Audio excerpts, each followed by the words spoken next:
This is one of the first concertos I performed, actually. Sometime after the competition, I was invited by Maestro Gergiev to perform it on a Russian and Chinese tour. So it's one of the first concertos I learned right after the competition. And I didn't know anything about it before. Then I found out that there is a legendary recording by Rachmaninoff himself and Michelangelo and many others fascinating. And I can understand why it's less famous, because it's maybe more requiring for some aspects for the orchestra, conductor and soloist, because it's a lot of episodes that are connected to each other in a very clever, smart way, but it's not offered like the second and the third piano concertos that are really given to the audience, given to the musician like on a silver plate. It's more, I would say it has something more nasty, this concerto. I feel in this concerto something more bitter, because when he wrote this, he was far from his homeland. He was in the United States. And you can feel the influence of other kind of music. It's not only about Russia in this concerto. And for me, there is a kind of bitterness in this piece of music. It's the tragedy of a Russian composer who is far from his homeland, still thinks about it, but still also thinks about that there is a modern generation of composers that arrive with brand new ideas. And Rachmaninoff himself is still a romantic, heart and soul. And there is this fight, being a romantic in a modern time. And for me, this music is about that. Is how you deal being a romantic person in a modern era with the skyscrapers, with everything going very fast. It speaks to me very well, because myself I feel as a romantic man lost somewhere in the 21st century. And for example, for many people, musicians around me, it's obvious that nowadays composers should write a music that looks like our time, with internet, cars going super fast, with everything. For me, it's not obvious, because the music is here to talk to the hearts of the people. It talks about the inner world of humanity. So for me, this is not influenced by what we see, like the fascinating scientific progress and many things that we see, inventions and modernity around us. For me, it's only influencing the soul in a stressing way. I don't feel personally inspired by the modernity. I feel stressed by it. And actually, in this concerto of Rachmaninoff, I can feel this kind of stress as well. Like a romantic soul that is very much stressed about modernity. He shows that he's able actually to be modern as well, with modern harmonies, very, very, how to say, subtle sense of rhythm, but always bringing back to romanticism, like a lost territory. And this is speaking to my heart very much, because I feel, I don't want to compare myself to Rachmaninoff, but in a way, in our time, I feel a bit like this. I feel a bit lost as a romantic heart in a modern age. Isn't the piano a romantic instrument? And actually, you can see that there is a very poor repertoire for our instrument from the modern and contemporary age. Of course, there are gorgeous pieces, of course, but really less than in the 19th century and beginning of the 20th century, because the piano as an instrument was an ideal form of expression, like piano music was an ideal form of expression for people from the 19th century, beginning of 20th century. It's not a modern contemporary instrument.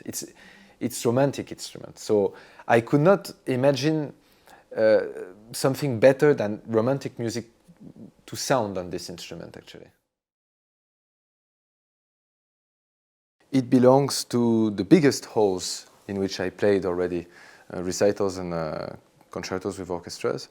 So there is always, with very big halls, this difficulty at the beginning to create an atmosphere, because what I like to work on sound during live performances is actually to create intimate atmosphere, even when it's in a big hall. I am never looking for pyrotechnical things like really spectacular. I am always creating my sound show, let's say, is happening intimate atmosphere, even when it's concerto with orchestras, because for me the more magical moments are happening when you forget that this is a piano sound, when you forget that it's an orchestra sound, when it's just the sound of music. And so that's why I'm not running after the most powerful, the strongest, the more fortissimo, brilliance and everything. I'm more looking for delicacy, where you can really forget about the performance, forget about the stage, just be in the musical sound.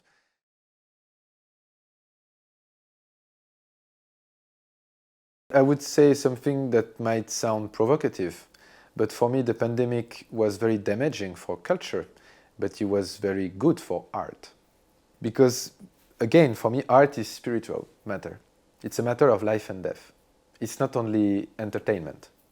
Of course, for entertainment, it was disaster. It's still disaster.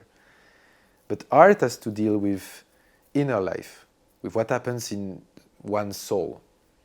It has nothing to do with the surface, with how famous you are, with how many people read your books or listen to your CDs. The artists, for me, are like a family that are keeping some very, very old spiritual values on earth. And they are also kind of doctors in a way. For me, an artist should be able to live through a war, like big problems like this pandemic, and still create as much as possible. Even if it's in horrible condition, even if you live in a little, very, very little space, to still have this space inside of yourself and to still feed this space. I know that it may sound very provocative and that some people say when you have nothing to eat, when you have no work and everything, you have no time for your inner space. But I fight against this idea because I have proofs throughout history of humankind that there were great people that were able to still compose, paint, write, even in awful conditions, where the people, they can't do anything actually. But musicians, they still can do things. It's difficult for them to earn money, but they still can do something to practice their arts. It's still possible. So I know that it's provocative, and most of the time this is not what I'm saying. Most of the time nowadays I don't understand why in so many places the concert halls are not reopening with a strict protocol. When we know that it is possible to have this strict protocol respected, why we don't give a chance also to the concert hall? I am more in that, but I always want to see another aspect of the same situation. And for me, art cannot be ruined by a pandemic. Because there were a lot of pandemics already in human history, and art was only actually got enriched from that. If you think about Boccace, among many others, a lot of things with natural catastrophes were actually enriched, speaking about art. So I try to get some hope from this. Rather than just to make a provocation, I try myself to get some hope from that. The connection with the Russian music has always been strong in my life, but of course it has another dimension now because I can share with the Russian audience and I can come to Russia to really experiment things and spend part of my life here in Russia. And from the competition, I came a lot of times already. I visited a lot of cities. I went in Khanty-Mansiysk, in Samara, in Yaroslavl, in Voronezh, Lipetsk, Irkutsk, Vladivostok, Tomsk, Yekaterinburg, Chelyabinsk. So I forget. And I went in many, many places, very different, with different audiences, different conditions. But always I could feel in the audience this love for music, this true, genuine love for music. That is very seldom. It's not often I meet this kind of audience in other parts of the world.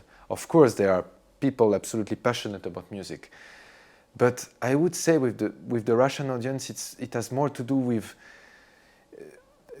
it's almost animal feeling. It's the need of this kind of experience. It's not being passionate about piano repertoire, but classical music. You feel that there are some people coming here like if they come somewhere to drink water or to eat something. It's very pure feeling. And it's priceless for musicians. And me, I can really feel the difference playing in front of this audience. It's rather than taking energy, it's giving energy. When I play concerts in Russia, it's feeding me. So this is really special feeling.